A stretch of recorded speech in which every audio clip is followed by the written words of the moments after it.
and that is bipartisanship. Listen to this ad they're beginning to run. Watch. For Joe Biden, compromise isn't a way of the past. It's how he's building America's future, passing hundreds of bipartisan laws.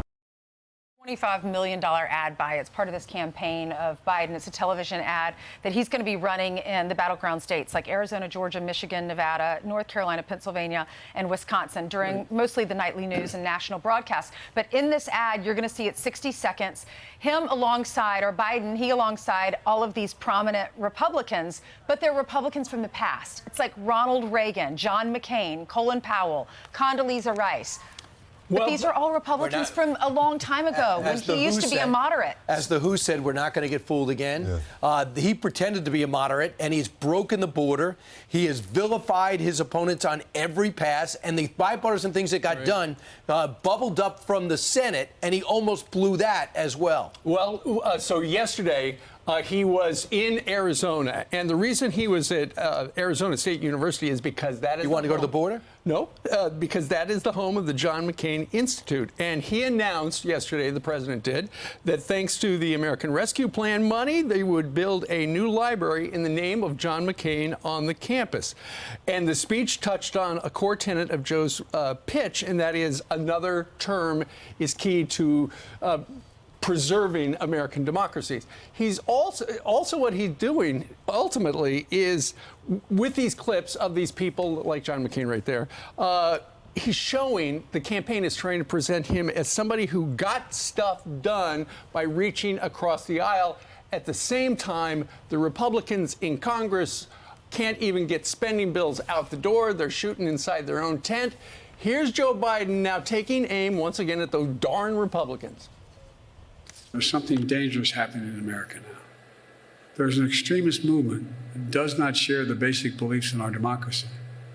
The MAGA movement. Not every Republican, not even a majority of Republicans adhere to the MAGA extremist ideology.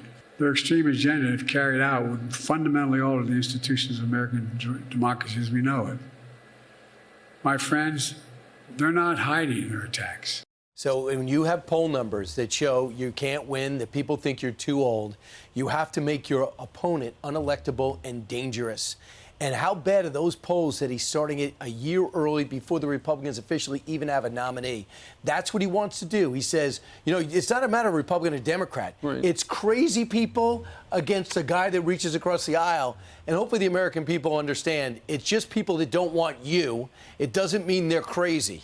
I think he's not saying all Republicans are MAGA extremists. He says some Republicans are the extremists. Don't like the 74 million that voted for Trump? Ultimately, what we've got going on right now in the House of Representatives, you've got some extreme Republicans, extreme conservatives, far right-wingers, who are standing up for what they believe in, and ultimately they are jamming up Congress. I also think that it's just not extreme to say, hey, go to regular order. I mean, it's something that was promised to them that said that there were going to be 12 appropriations bills.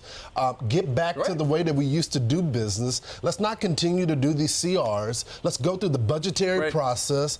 I just think demonizing part of the country is just not going to work this time. The emotional both sides are doing it. That he's doing right now when people are living paycheck to paycheck, when they soared under the Trump economy, when you got crime out of control, a border that's being overrun, saying people that are MAGA because they want to make America great again, which is the slogan, I just don't think it's going to work this time. See, I don't think both sides are doing it because I don't see Donald Trump saying that Joe Biden's dangerous. He just think he's incompetent. I think his policies are terrible. But what he's doing is an extreme version of what Barack Obama did.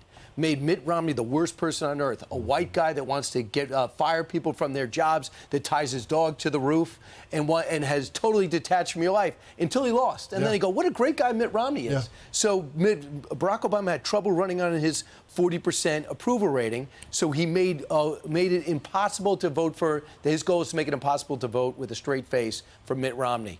And now they're doing it to the 10th power to Donald Trump. I think, though, to your point, if you ask independents, many of them will say, we're not really into politics. Right. We just know what my paycheck looks like right now, how expensive happening? groceries are. Right. When I get to the front of the line at the grocery store, I have to tell the clerk, look, let me put that meat back. Let me put that cereal back, because Right. I can't afford it. This is getting too expensive. Right, exactly. And it's those moderates, it's the independents that ultimately That really choose. They're the ones who elect the president. And so what they're doing with this ad is they're saying, hey, look, the Republicans You're in the middle. can't even get along.